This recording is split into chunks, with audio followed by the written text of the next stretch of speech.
Hey everyone, welcome to episode 60 of PixlFeed Radio, and I'm here with my friend Phil Pelucha. Pelucha, that's how you pronounce it, right? You got it right, brother.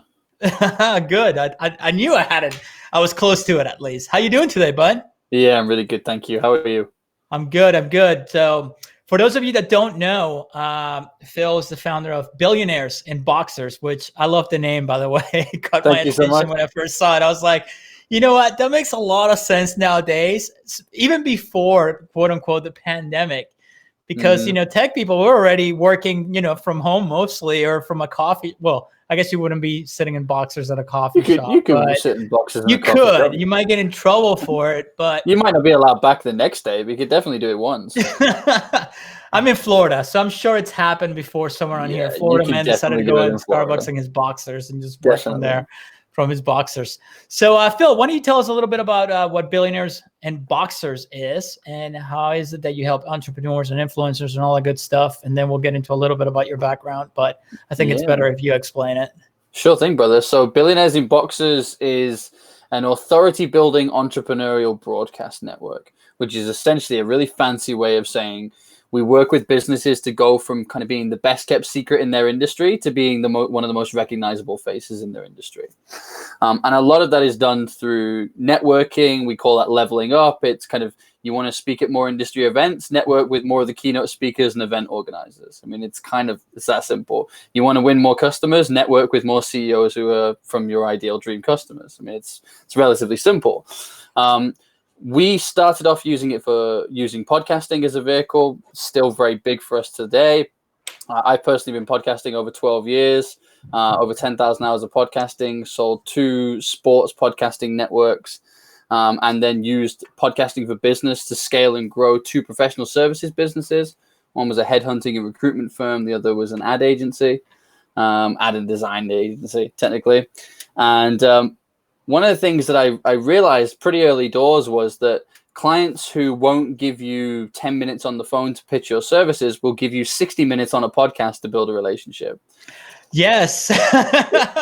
You know what's funny? When I started this podcast, I never intended it to be like, it's just a way for me to get clients directly, to get people that I want to talk to directly. Yep. And it's so funny that you bring that up, because the coolest thing about having a podcast is that I get to talk to all these people that if you would just try to reach out with a cold email or a phone call, it will never happen. Well, I'm not going to say it will never happen, because it does happen. You're right.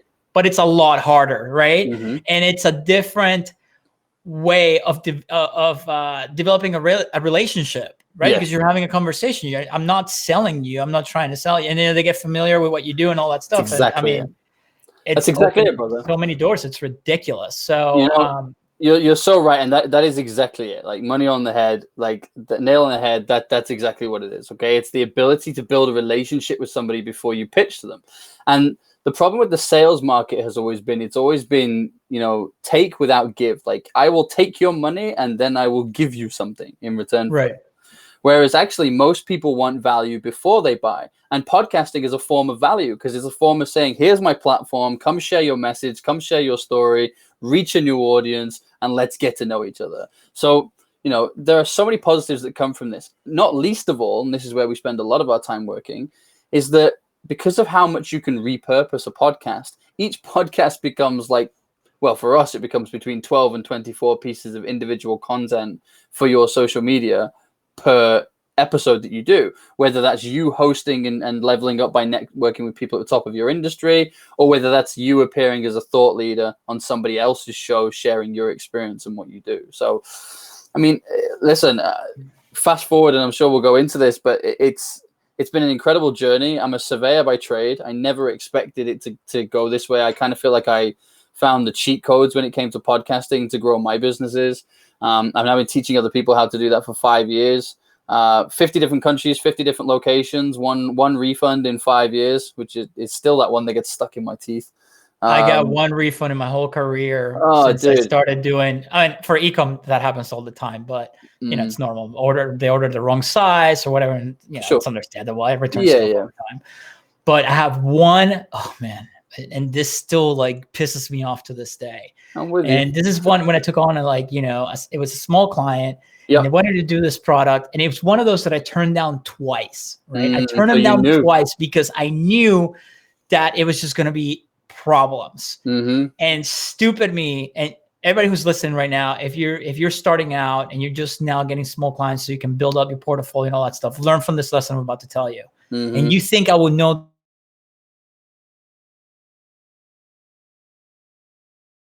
mistake of giving in and saying yes, but this is the mistake that I made. It was one of those days that I was super busy and I wanted to get that, you know, I'm sales at heart. I came from sales, hardcore sales, like on the phone, in person, and I get off on closing you on the call, like on the spot, right? Yeah. I mean, I don't have to do that anymore, but that's what I used to get off. If I can get your credit card and close you on the spot, I get an adrenaline rush and it feels really fucking good, right? Yeah, so, like you won. Yeah, exactly. So that day, I was like, yeah, all right, let's do it. You know, the guy like begged me for the third time. I was like, all right, let's do it. But the only way I'm doing it right now, all right, I'm not going to mess around. If you want to get this done, we're doing it right now. And then I need a credit card. And he gives me the credit card and I take the credit card and, you know, I ran it or whatever. And then I got busy. I got distracted and I forgot to send the agreement. So there was no agreement in place. Ouch. And of course, it turned into a nightmare. Like I knew it was going to turn into, I knew it.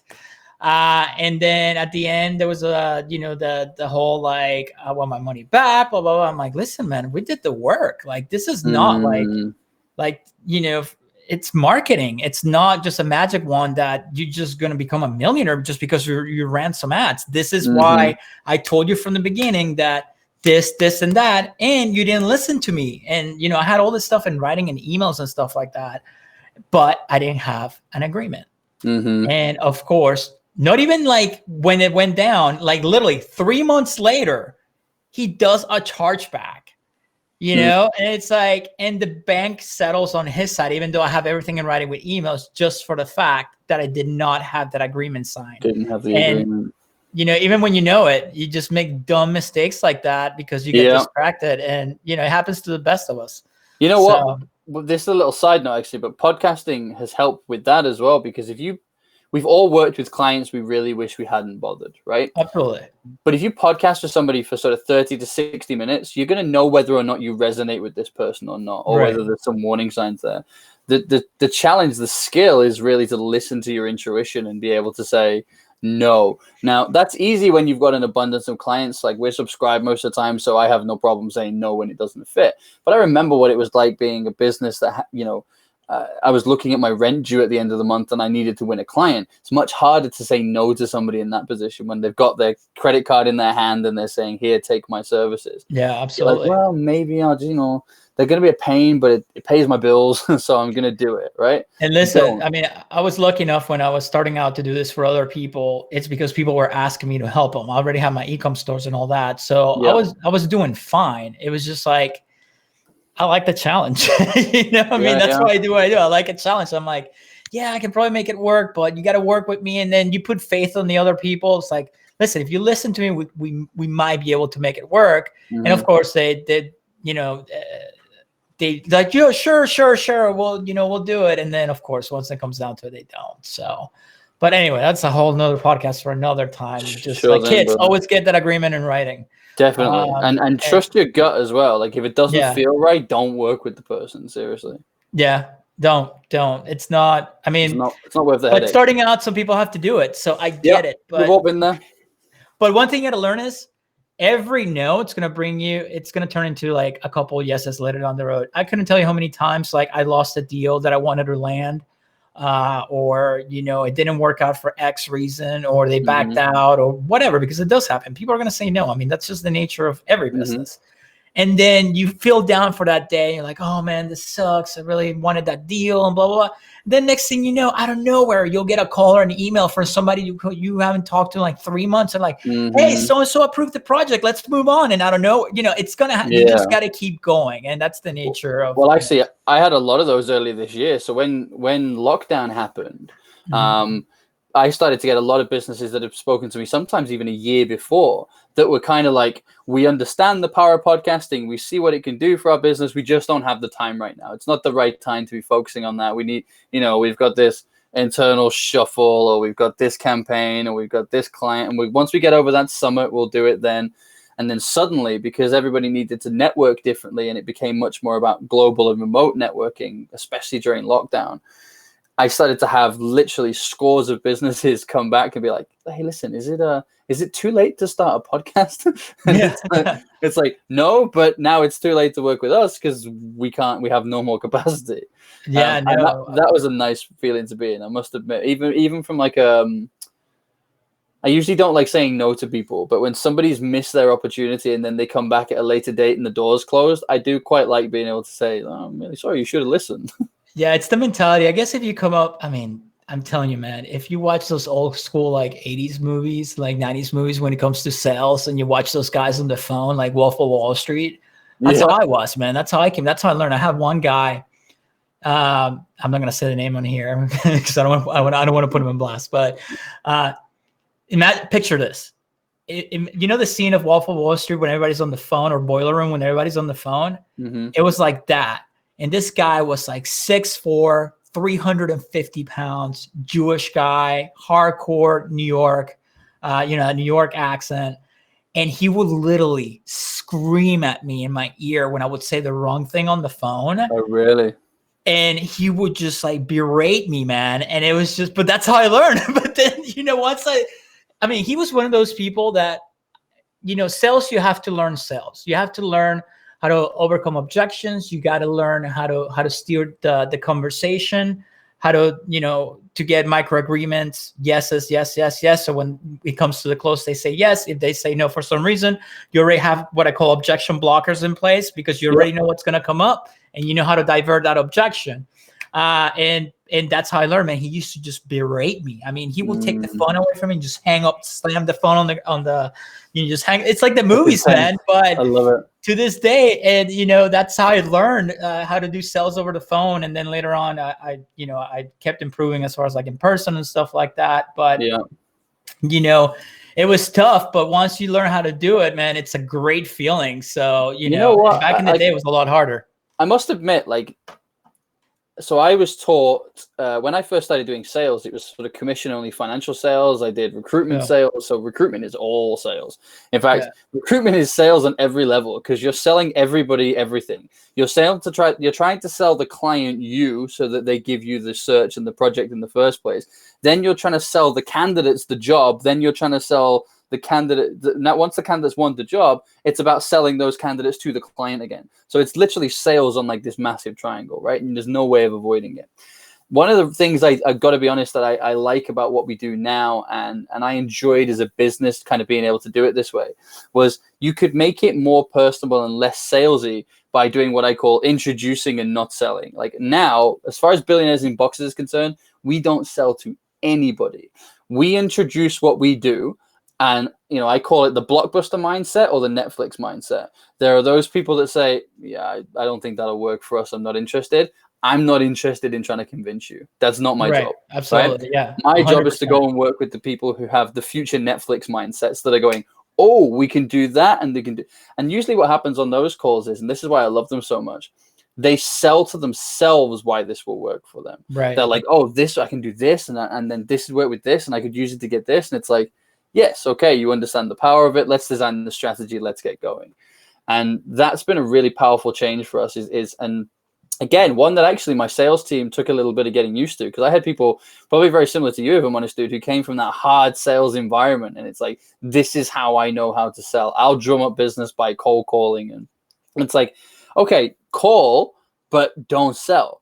Introduce. If they're interested, sign them up, but don't sell. Because for me, when I think about those hard sells, I mean, you just said it a minute ago about the objection handling. It's like, I always found that the more I had to objection handle a client. Now, listen, there's a little caveat I'll say here before I say this. It may well be that the client hasn't understood you properly, right? Right. If they haven't understood you properly, then you need to clarify. And if they ask a question that isn't right or make a statement that isn't right, you need to say, oh, hang on, well, actually, it's this, this, and this is how it works. Because they may have just simply misunderstood.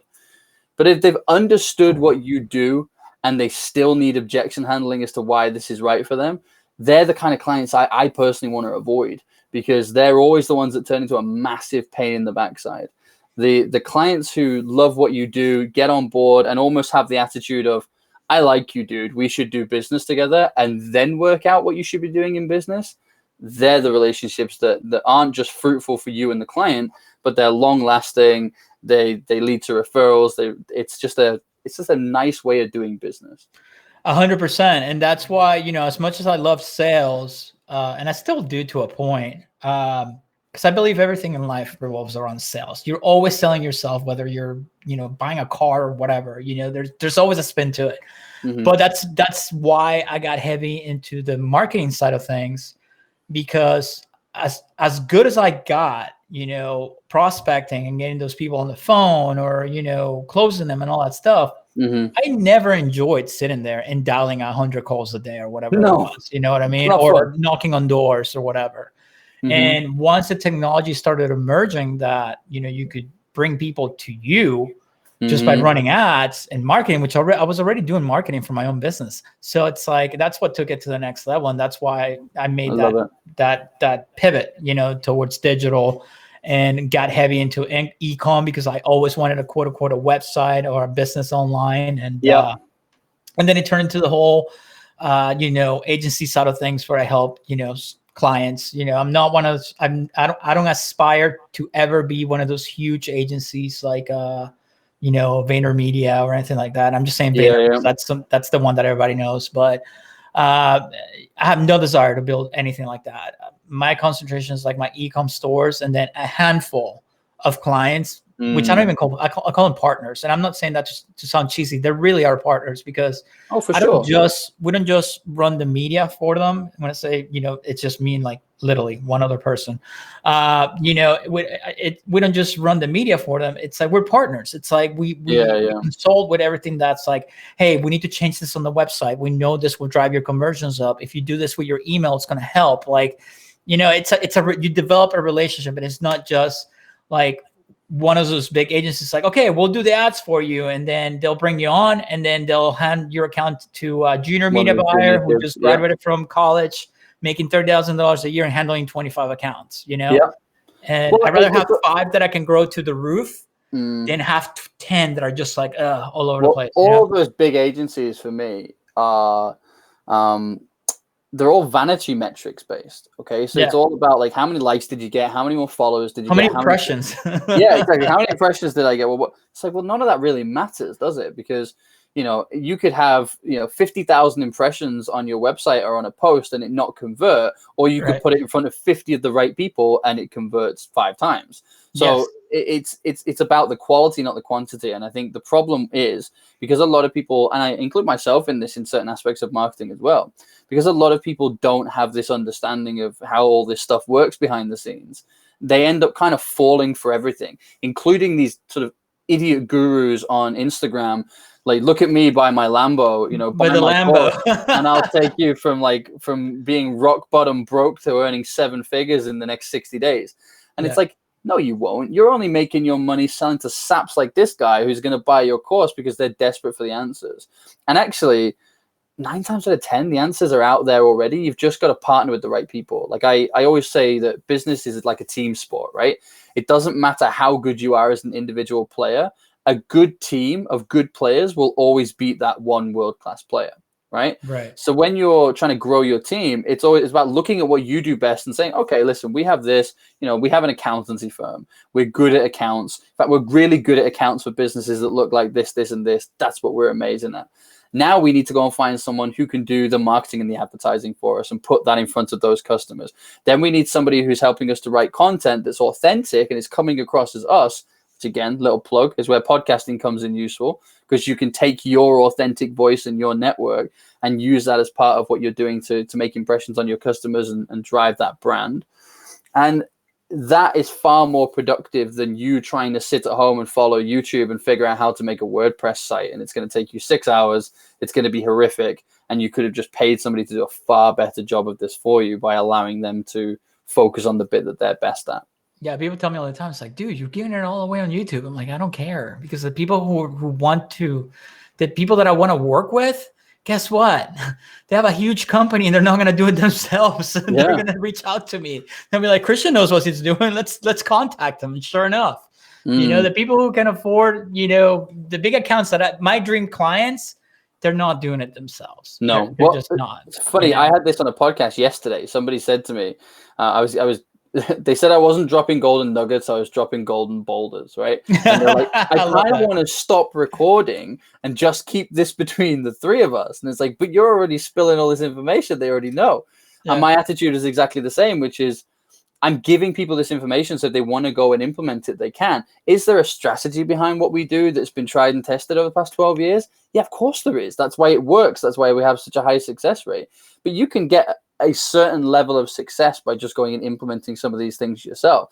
Where it changes for me, and in a very similar way for you, is, you know, less than 10% of podcasters will ever monetize directly or indirectly their podcast. Right. Yeah. So that means that 90% of people are trying and failing to get this right. So I have the strategy that works. So people can either go and be the 1 in 10 that stumble across something that works, or they can come straight to the answer. I don't need to try and convince everybody. And in fact, that would be a problem for me. If everybody saw me as this person that they needed to go and head to in the industry, I don't have the capacity for that. And I'd be saying no hundreds and hundreds of times. And I already say no enough. So right. It's, you know, it's the same kind of methodology, isn't it? You give stuff away, you show people what you can do, let them go and do their own bit, because the clients who need you will find their way to you. Absolutely. So I know we got sidetracked here with sales and all that stuff, but let's go back a little bit. So let's talk about how you became an entrepreneur. You know, I ask people all the time on here, it's like, were you one of those kids like selling stuff, you know, at school? You know, this is my favorite question, because 9 out of 10, it's like me. They were selling stuff at school or always trying to like do something. So is that how you started when you were a kid? Definitely. I was always involved in business in some degree or another, doing trades for toys that were really unfair trades. Getting Pokemon cards. I had a friend who he had like 2 very spoilt parents, right? So he was like, they were never in. He was one of these kids that kind of raised himself, but they had a lot of money, right? So his parents would buy him like packs of Pokemon cards from all around the world. And he'd just have like an abundance of all these cards. And he'd have really valuable cards and be like, oh, I've got 10 of those. Right? And so it was like, okay, so we got a folder. We put all of his cards in them. And then any that he had additional of, I would go and sell. So I would go and sell them in school. And then I'd give him a commission back from this. And we basically split the money. And if I'm honest, I didn't really split it fairly either. I think I probably took about 70%. And they were his cards. It's his money, but like he didn't do it, so I went and did it for him. I was working really young. I was working picking strawberries, and then in the winter picking potatoes on local farms. And they started to then get me to do sales even like at a really young age, because what I would do is, instead of people just turning up and collecting a pallet of strawberries, for example, you know, you could pay like $3 to pick up like a small crate of strawberries. So what I said is, why don't we give them the crates empty, right? And they can go and pick it themselves as like an experience thing, but they got to pay $6 to go and get one of those things and go through the experience. Now, it was just me being lazy because I didn't want to pick it. So I would just sit in this like wooden hut, like with the radio on. Hold on. Wasn't Bill Gates the one that said he loves to hire lazy people because they find a shorter way to get it done, or something like that? It is so true. Like, I'm a massive, this whole hustle lifestyle stuff, it drives me crazy, because you're not supposed to work harder. You're supposed to work smarter, right? Yeah. If you can earn $1 million in a year and work 6 days a week, and I can earn $1 million in a year and work 3, which one's more successful? You know, it's not the guy who's hustling and is never at home with his family. Listen, people are going to berate me because I don't know why, but I keep bringing Gary Vee up in like the past 3 episodes. And it's like, I like Gary Vee. I learned a lot from him in the beginning. Like when his first book came out, and the other 2, Jab, Jab, Right Hook, and there was one more, Crush It Economy, and whatever. I can't remember. They're on my bookshelf.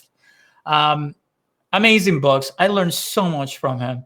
And I admire him as a businessman, what he's done. There's no doubt about it.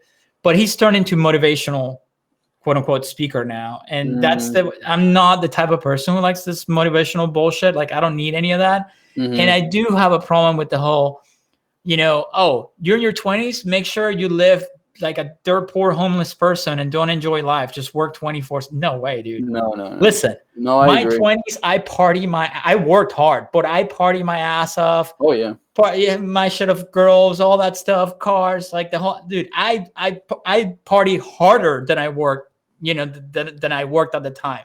And I tell people all the time, like, yes, you got to work, you got to do your thing, but you know what? You only live once, man. But it's about work. Like for me in my 20s, it was about working to party. Like I was living all over the world and living in all these cool places. And it was kind of like the digital nomad lifestyle. The only purpose I had to earn money. I didn't have that, but that's cool. Was so that I could travel and so that I could go to my next place and party. Right. Yeah. And I would look at places like, Hungary is a great example. So I was playing football over in Hungary, soccer for you guys. So I got to see how their economy is and how like cheap everything is over there in terms of if you're earning pounds or dollars and spending, Hungarian foreign. So I remember thinking I could have like a really small apartment in London and kind of like an okayest lifestyle, like going out a couple of nights a week, maybe with my friends, if I'm careful and I budget by living in London. Or I could live in Budapest in like a 2-bedroom, nice up city center apartment with an amazing view. And literally, dude, I had a stove in my apartment. I don't think I ever turned the thing on. Like I ate out every single day, like every day. Like we'd be down the bar. Like the only meal I would make would be breakfast, and that was because I'd usually wake up about 11 a.m. I'd do a few hours of work. I had friends who were all kind of teachers and that kind of stuff, so they'd be teaching until like 4 or 5 o'clock in the afternoon. Yeah. So I do my work between 11 and 5, get my money in, then come 6 o'clock, we're all showered, dressed, ready to go out for food and hit the town again. That was my life for like 5-6 years. And I loved it. It was such an important part of my life. And now I'm a dad. I missed out on that. I party hard, but it was here in the States because my stuff, the digital stuff, didn't really start making money, like literally weeks after I met my wife. Well, my wife now, where she was my girlfriend then. Yeah. So I couldn't take advantage of the whole working from a laptop and travel the world. I would have done the same. I speak Spanish, Italian, and understand Portuguese. So it's like I could be, in Europe and just backpack through all of Europe on a laptop, and I could have gotten work done. And I would have done the same. I would have lived somewhere. I don't care. Eastern Europe, just pick one. Hottest chicks in the world too. And boost, that's all I need, and a laptop so I can get the work done. I met my wife in South Africa, so I went and moved over to South Africa. And actually, before I was an entrepreneur, I went into the corporate world. So I was a soccer player, and that didn't work out for me. I kept getting injured. So I went and did my coaching qualifications, and I didn't love coaching as much as I loved playing. So I went and retrained and became a surveyor. This is around the same time that I was started in podcasting, actually. So sports fan podcasting was just becoming a thing as like an alternative media piece, as an alternative view.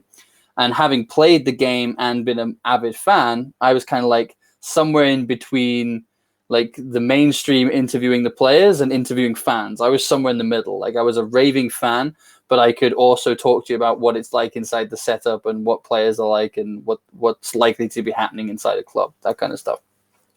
But I went and did my surveying degree and then moved down to South Africa, grew to board level with my early 20s for, one of the world's biggest real estate companies. And that had a massive impact on my life. But, I met my wife down there and we're now happily married. It's been almost a decade. We got 2 beautiful children, and like all of that happened just because it was like, you're not a tree, move, just go experience new things, go do new things. And I would not have done that if I'd have followed that advice of be skinny, be broke during your 20s. I tell my friends are old now, but when we were younger, and a lot of people, I tell here, in this business, I meet kids, literally. I call them kids because I'm 40 now, but they're like, 21 or like even 19, or whatever. And they're making money online because this is what they grew up with, And I tell them all the time, like, travel. It's like, dude, forget the fucking cars, forget the houses, like just travel. You guys have no idea like how easy every generation I'm sure sounds the same, but it's like you found the one thing that you already beat 80% of the population your age because they're stuck at school or whatever. Like you can work anywhere in the world, dude. Just pick one. Don't even just pick one and go. Just do it for at least a year. Get out of the States and go experience the world, dude. I lived in different places, so I know I'm not from the States. Like, I love the States. I love the U.S. I'm a U.S. citizen now. I love this place, but I've lived in other places as well. And you gotta get out of your bubble. You gotta go experience other things. So you see, we do have it really good here, but there's always room for improvement, and there's always cool things out there. I mean, just the food. I mean, it's the opportunity to work as well. So like, right. For example, okay, I had a client who did this in London recently, but we had one in New York about 6 months ago who did something similar. They came to us and it was like, look, we need you to help us become an authority figure. We need to be recognized as an influence in our industry. And it was like, okay, why? Because the problem I have with that phrase is that people confuse being an influencer with being wealthy or being famous, right? So success is the same as wealth, influence is the same as fame. And it's not. It's like, well, who do you want to influence and why? It's like, oh, no, I didn't mean that. I just meant I want to be on TV. It's like, well, no, you want to be famous then, right? But when we got to the bottom of it, the reason they wanted to become quote unquote famous is because they were constantly having to like lower their fees to try and compete because there were so many agencies in New York that did what they do. They were just one of like 2,000, right? So every time they'd find a client, they'd always be like, hey, listen, such and such a person said they'll do it for a couple of $1,000 less. Can you match it? And they're constantly going like, it's like a race to the bottom on fees, right? So what I did was I said, well, stop looking at New York then. Like what? I don't understand like where the logic is. If New York is overpopulated, we live in a digital world. Go and provide your services elsewhere. So what we did was we took them on a podcast tour. And that podcast tour was to get their name out there, start boosting the credibility and the influence.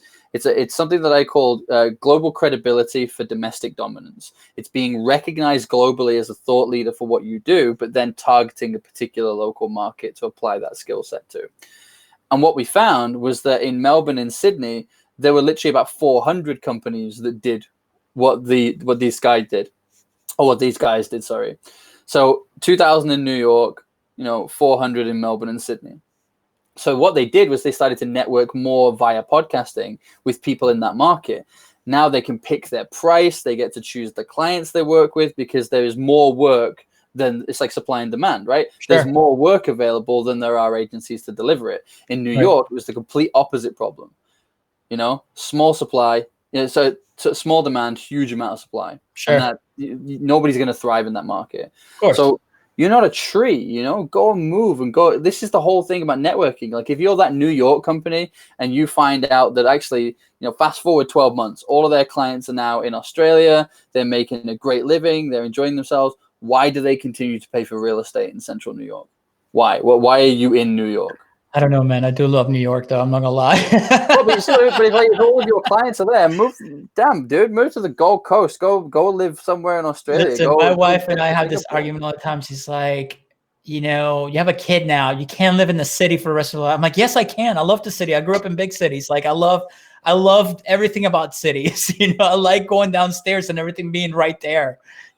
So. I get that, but I get what you're saying. I mean, I love that. I love that in Budapest, and there are ways of doing it. Of course there are, and I had that in London. But my point is, you can have the lifestyle you want, but people need to stop thinking so small.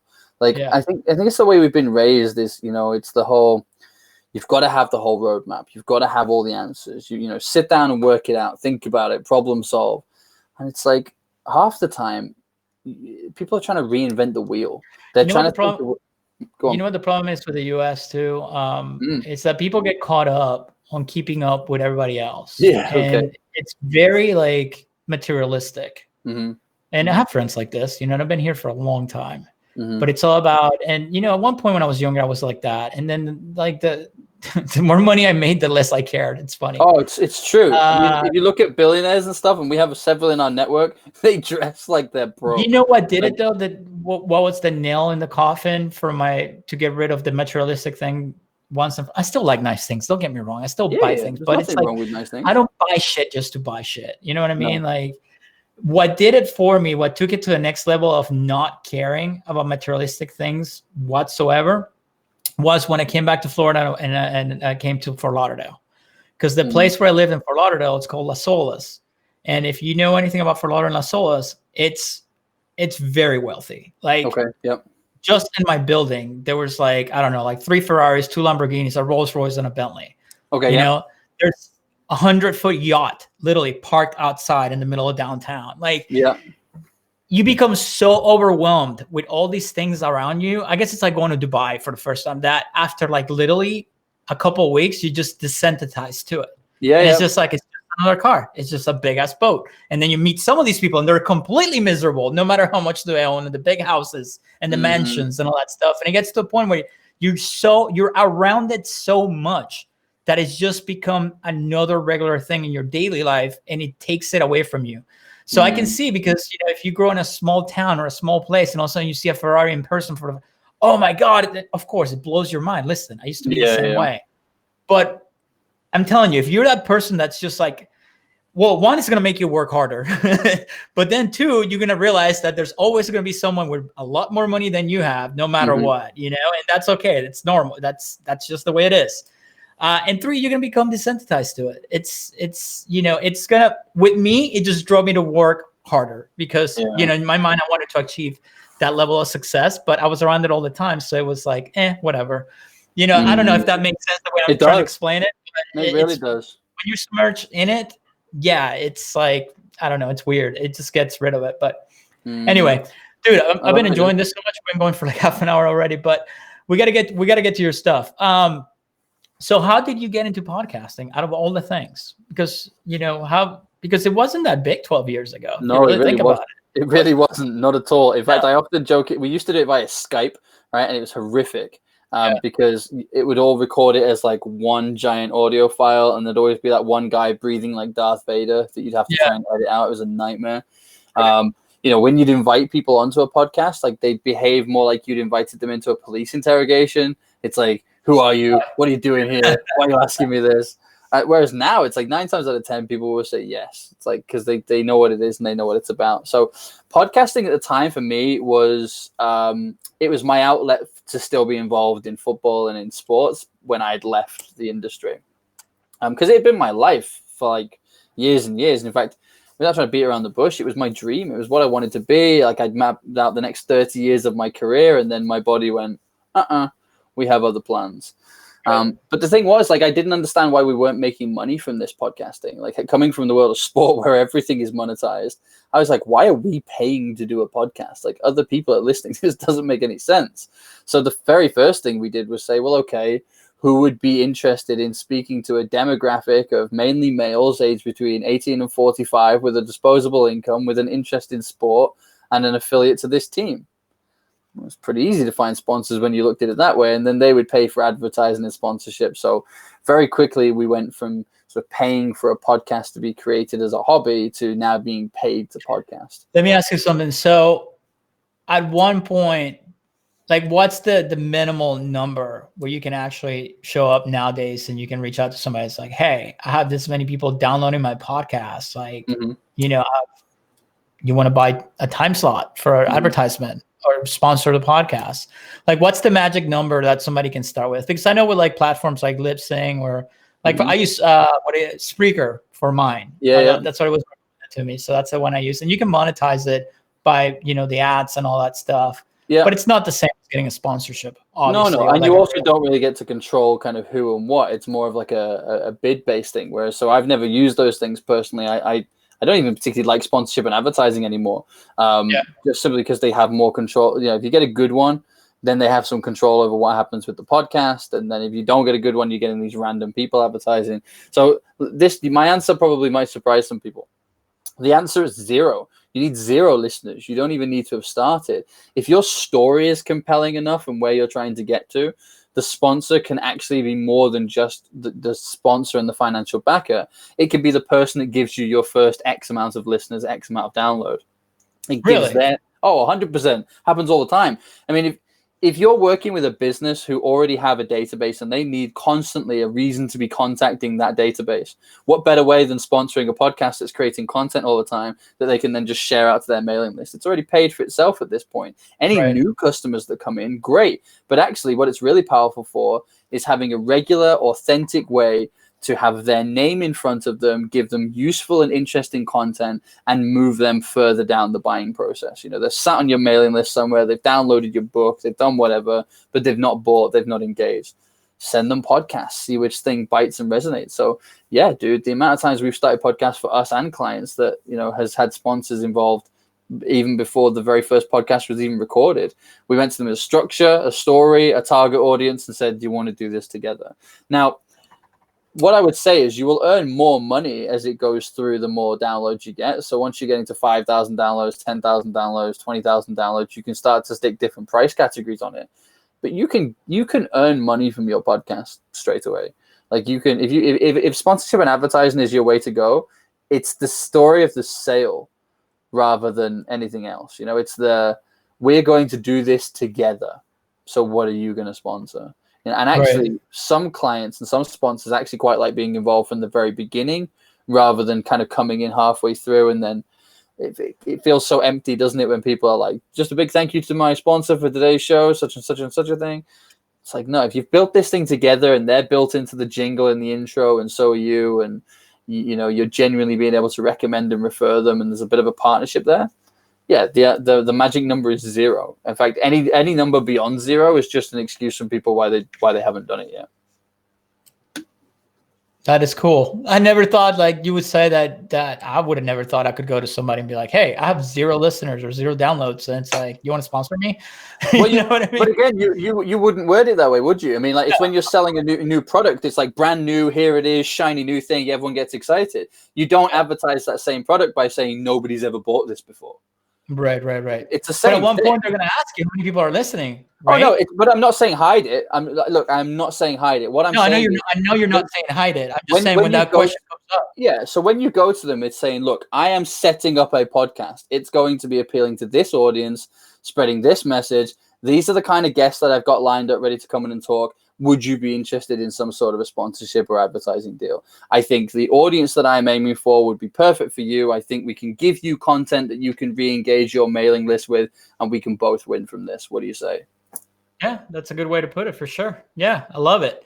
So that is so cool, man. So obviously you started with podcasting. That's how you started growing and making money and all that good stuff. And at one point you had the epiphany, we like to call it, the hero's journey. And you decided you could help other people with it. So how did that come about? When did that happen? I didn't decide that. Other people kind of decided for me. Yeah, I kind of said like I kind of got dragged into coaching. It was never on the cards. It wasn't something I wanted to do. In fact, for a while I was really apprehensive about it because I was aware having played and coached a sport, I'm very aware there's a big difference between doing something and being able to coach other people to do it. Yeah. And I kind of felt the same about this. It's like I've had success from this. We've had a lot of fun. It's been really, fruitful for us. By this point, we had our own TV series, 2 radio shows. I was doing keynote speaking gigs all over the world. Winning clients was easy.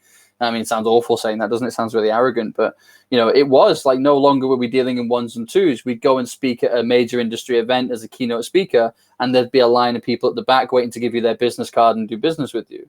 So it was far easier doing business this way.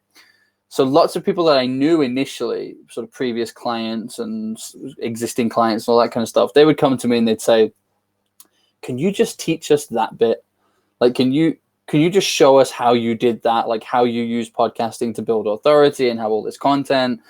And then the next step from there was, okay, thank you for showing me how to do all of this. There's a lot of work involved in this. Could you just do it for us? Like if I pay you, could you and your team just do this for us? Right. And that's where our 2 foundation products came from, our done for you service and our coaching. Just people saying, here, if I pay you X, will you do Y? And it's like, yeah, I don't see why not. I love it. I went away and started to kind of almost design the blueprint, but I had to there was a lot of soul searching with this because I had to go from, yes, it's working to why is this working and how can I replicate it? Right. And that took about a year, I'd say, of working with just really sort of select clients. I think I had like 5 or 6 clients at the time. It's my first year doing this. And they were my test lab rats, right? They were learning as we went along. They were having some success from this. Some stuff worked, some stuff didn't. And it was this whole big learning process until eventually I kind of felt, right, I've got this nailed on now. So we kept those clients on. We took a handful of other clients on, started working with them. And we had like 100% success rate for the year. And it was like, okay, we're flying. We're really doing well with this. And then we just started to scale it up and up and up from there. And, started to bring in a smaller team. So there's only 16 of us. We're not a massive team, but everybody kind of plays their own individual part. Everybody's remote and global and works flexi time, and we all kind of work to the same standard. Again, going back to what I said before about business being a team sport, everybody around me is at my level for their bit. So as a collective, we're much stronger than any individual would be.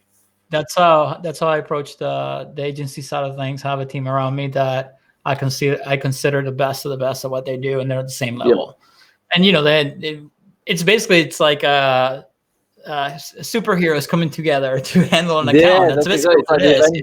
100%, dude. I'm with you. All over the world, all over the States, which is when it makes it go. Before the pandemic, it was kind of a pain to explain to clients. He's like, "Where's your office?" Like, I work from home. What do you mean you work from home? Yeah, everybody's remote. We're all over the world. Like the best of the best are not all going to live in the same city. Traveling 9 to 5 to the same spot. It's just 100% not how it is. Yeah, we share the same philosophy there. I always say I want to hire the best person for the job, not the best person for the job within 60 minutes drive of my office. Exactly, absolutely. So when somebody approaches you, like let's say me, all right. So I started the podcast. I got the YouTube channel. I got clients and all that stuff. I want to take it to the next level. What is the process like when somebody approaches, the done for you side of things? I know you do the coaching and all that stuff. The people that are listening to this are most likely to do the done for you. So what is that process like? So the very first step is to design the strategy and the roadmap. It's like anything. Podcasting is a fantastic vehicle, but it's only going to drive you somewhere if you know where you're going, right? So it's about designing that strategy. So are you trying to use this to build authority? Are you trying to use this to win more clients? Are you trying to use this to get more keynote speaking gigs? Do you want to be seen at the top table? What is it that you want to do, right? And then it's about breaking people down. Maybe this is my sports brain coming out. Breaking people down into like league tables, okay?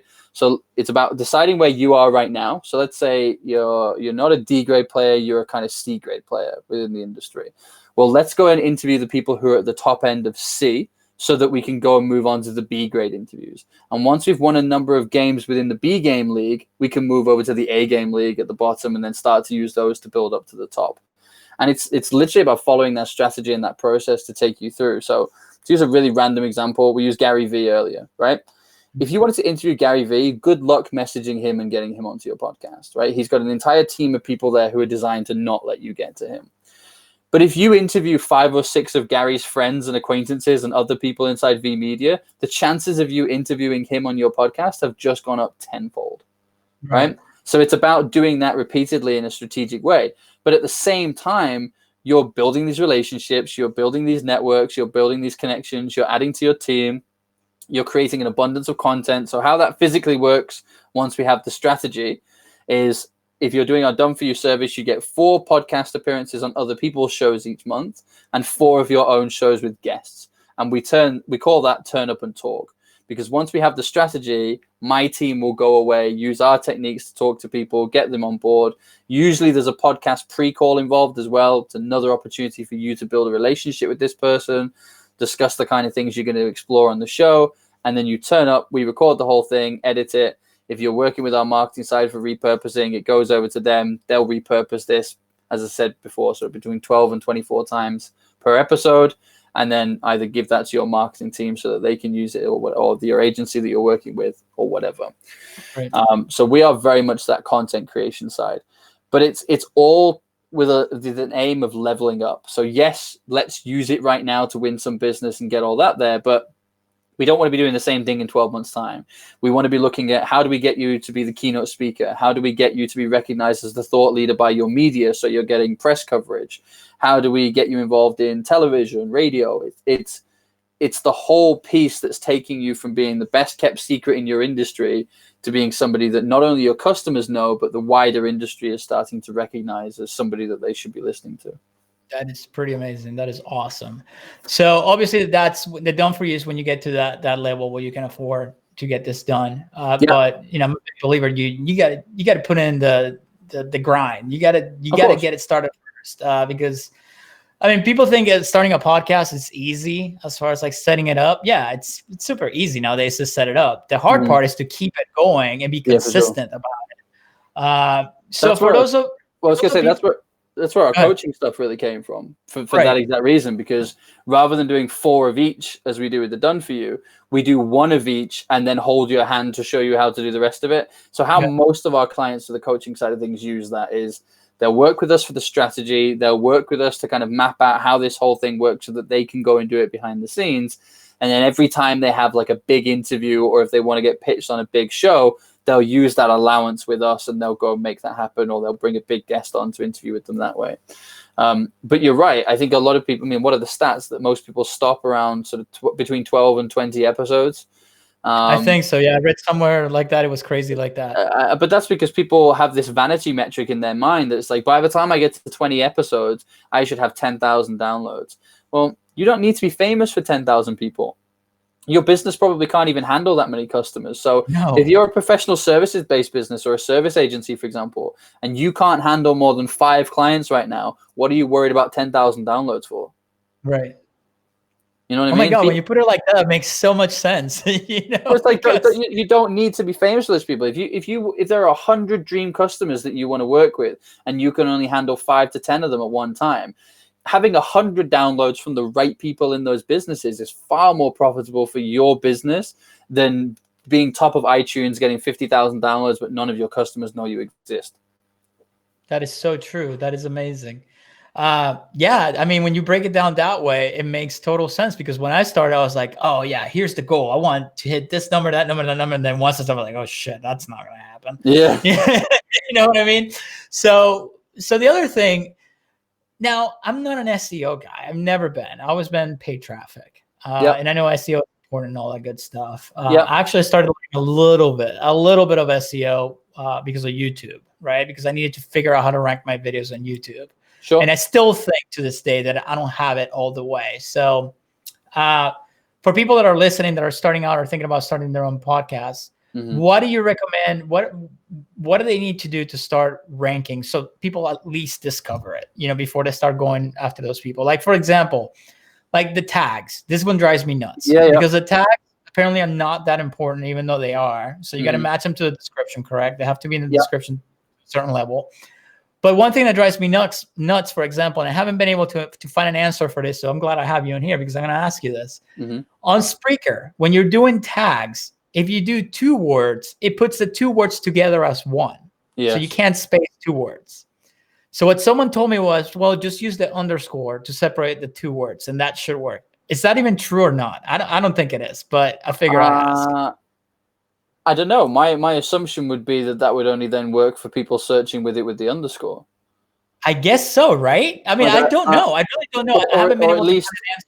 You know, you think about how Google works. When people search for something, if there's 2 words, if there's 1 word together and it's showing up as a 2, it's only going to show up as a 50% match rather than a 100% match to that keyword, because you've got 2 words with an underscore. I mean, look, I'm not an SEO guy either. So, but what I would say about podcasting with this is so that the write-up and the description is important. The show notes are important, as is the keynotes that you use for Apple, as is how you tag the podcast when you're first creating it on things like Spotify and iTunes and all this kind of great stuff, iHeartRadio, all that kind of beautiful things. But each podcast is shared by aggregators, right? So every single episode that you do goes out about 5 or 6 times on the internet as a separate page. If you have a backlink to your website for those pages, again, that's going to help with your SEO. But I talk a lot about claiming that prime digital real estate, which is on Google. And the reason I talk about that a lot is if you're doing, so let's use the example I just gave, right? If you're doing 8 podcasts a month and there are, 10, different places that podcast will go on to in terms of you sharing posts and that sharing other people. Now, 10 is not a lot for each podcast, right? It's when you factor in the pages it's going on to and the content that you should be creating from it. That's 80 new touch points in any given month that's going on to Google. Google loves content, so anything that can answer questions for people is going to be really key. Rather than tags, though, here's a big one that I'll give you and your audience, right? Rather than tags, it's more about the commonly asked questions on Google. So Google has become smarter over the years. It's no longer about just kind of matching keywords. Google, how many times do people now type in a question into Google and Google will go and try and find them the answer, right? you don't want to have keyword matches with that, because all you're going to get is other lists of other people asking that question. What you're looking for is the answer. So there's a website that I'll recommend people go check out. It's called alsoasked.com. So also ASKED.com. And it's a reverse search engineering tool that allows you to search by location on the most Googled questions to do with any given subject.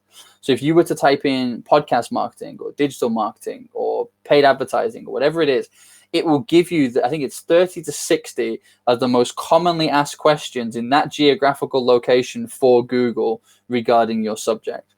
So if you're including those questions in your content, in your write-ups, in your YouTube video, in your podcast, and then including them in the write-up and the notes underneath, Google will start to push your content a lot because it loves content rather than written word, but it's pushing the answers to people all the time. You'll have noticed it doing this with YouTube videos. You'll search for something, somebody will put a YouTube video up and Google will show you the video, but then just show you a 20 to 30 second clip where it's like, that's where the answer is to the thing that you're asking. That's how you start to get those things happening. You make sure that the questions that are included in your podcast and in the or in the videos and the write-up notes that are in your content match the most commonly asked questions in your industry. You do that and you'll already start taking some big steps further forward. That is a golden boulder right there. Like, is that what you said earlier? Boulder? Yeah, golden boulder. Golden boulder right there. No, that's amazing, man. I can see how that works. I mean, absolutely. Yeah, I mean, that one, I didn't know that one. And it takes a lot to blow my mind when it comes to stuff like this. But I've never heard about alsoasked.com. I was aware of, when you're tagging your video on YouTube and all that, to look what, use the words that the phrases that what people are searching as a tag, stuff like that. But that's a different approach that I never heard of. So that one, it's like, boom, it's in the bank right now. For sure. I even wrote it down. I don't know if you saw me, but I wrote it down. Good man. I like that one. See, I'm full of all sorts of these golden boulders. This is what, I love it. Half the time I drive my marketing team crazy because they're like, you stop giving all this stuff away. But like, it's the same as you. Like, I love this. It's changed my life. These are things that we get to use with our clients. Now, what I'm giving you might sound great, but it's also the tip of the iceberg. Like, after 12 years of going through this, there's a lot of these things out there, and it's about bringing together the right tools at the right time. And again, go back to the Bill Gates comment right from the beginning. Even when I was working in recruitment and real estate, like, I was lazy. Like, and I don't mean lazy as in like I don't want to do any work, because actually I'm a workaholic. I'm obsessed with being efficient. So it was always can I get a machine to do this? Is there a tool? Is there an app? Is there a website? Is there a way that I can do this? And if I couldn't find one, there's been a few times that I've paid developers to say, go and develop me an X-ray tool that does this because I can't find one. Yeah, absolutely. And now I'm bringing together all of those bits of advice, all of those things that I know can work for people.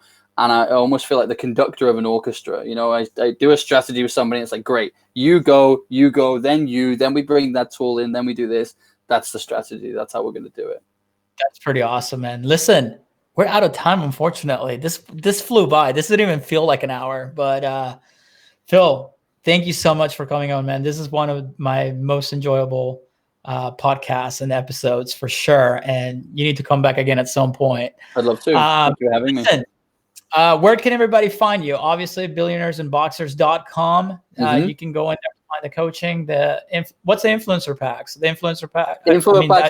The more the guesting side of things. So if you're not ready to start your own podcast yet, but you want to start getting some of the benefits of appearing on other people's shows and building your influence that way, that's what they're designed for. So you can find that on the website too. And of course, you can get the information for the Done For You. Any other places where people can find you? Just check me out on Google. I mean, I have quite an unusual surname. So if you search for Phil Pelucha, which is Pelucha, you'll find all of my social media handles. Come and say hey however you see fit, and available on all good podcast stores. So go. Yeah, I know. I know the link will be in the description. So just check it out on there. Phil, again, thank you so much, man. I really appreciate you coming on, and until next time.